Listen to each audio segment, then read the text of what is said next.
Hello, smart investors, and welcome to For Fair Value Investing. If you're new out here, I'll look for stocks with good fundamentals that have the potential to appreciate by 6% or more within a year. Today's stock is Alphabet, which trades with the ticker name GOOGL. Google generates 85% of its revenue from online ads, and the rest of the revenue comes from sales of apps and content on Google Play and YouTube, as well as cloud service fees and other licensing revenue, and sales of hardware. The stock is up 49% from its year low on March 23 and is down 8.5% from its year high on September 2. In the last year, Google appreciated by 15.8%, beating the S&P 500 index by 16%. And over the last 5 years, the stock appreciated by 123%, beating the S&P 500 by 64%. Let's check out what happened in the last 5 years. Revenue has been increasing by an average of 20%. It's an excellent figure. Most companies would dream of seeing double-digit growth year over year, and Google has been doing it since forever. Operating margin is currently at 22%, and shares outstanding is 699 million shares, which has been decreasing since 2017 because the company is buying back shares as it sits on a stockpile of cash, as we're going to see in the next slide. It's no wonder that some of it would be used to buy back its shares, which is great for investors like us because the stock price would appreciate and earnings per share would go higher, since there are less shares for the profit to be divided on. Earnings per share has been increasing by an average of 30.6%, and the only year that it didn't see a double-digit growth was 2017, when they had to pay a 10 billion fine to the European Commission and a one-time of 5 billion for tax adjustments. Otherwise, you can see that the revenue was up for 2017.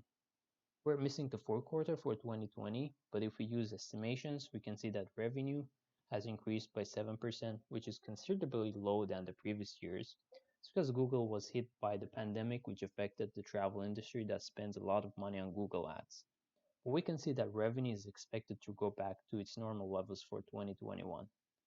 Out of 35 analysts studying Google, we have 11 strong buy, 22 buy, and 4 hold ratings. The bullish view of Google is that as the number of online users and usage increases, so will digital ad spending, of which Google will remain one of the main beneficiaries. And Android's dominant global market share of smartphones leaves Alphabet's Google well positioned to continue generating top-line growth as search traffic shifts from desktop to mobile. And the significant cash generated from Google's search business allows Google to remain focused on innovation and the long-term growth opportunities that new areas present.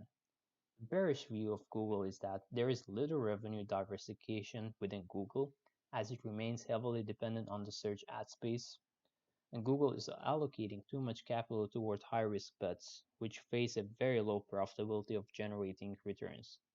Google's dominant position in online search is not sustainable, as more companies and regulatory agencies are contesting the methods through which the company has been extending its leadership.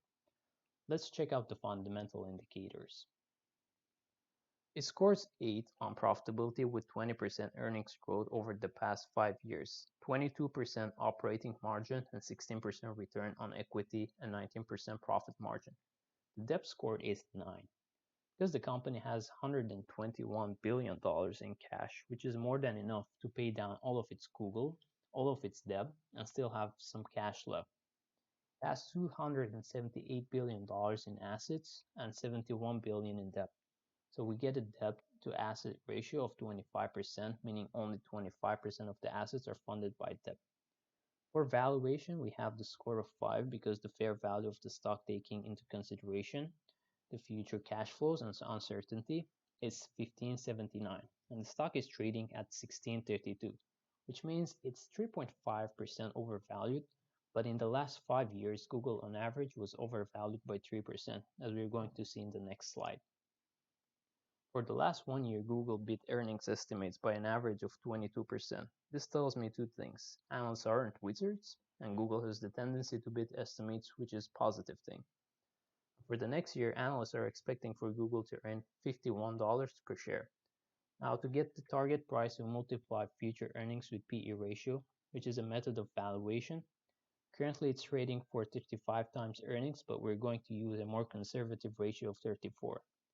So if you multiply 51.8 with 33.9, we get a target price of 1760 in 1 year. If Google beats some estimates and investors felt bullish about Google, we might see a high of 1990. But on the other hand, if earnings disappoint and investors felt bearish about the stock, we can see a low of 1240.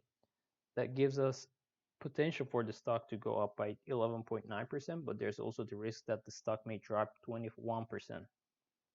And as always, before you invest into a stock, do your own research and feel comfortable in what you're investing in. Don't buy one stock with all of your money, diversify in a couple of industries. I'll be posting a lot of companies with similar expected returns. And as long as you trust the fundamentals of the business, do not follow the herd and panic sell when you see a red day. The stock went up by almost 50% since low of March when investors panic sold everything. Alright, that's it for today. Thanks for watching and please like and subscribe to my channel and comment down below if there's a stock you're interested to invest in.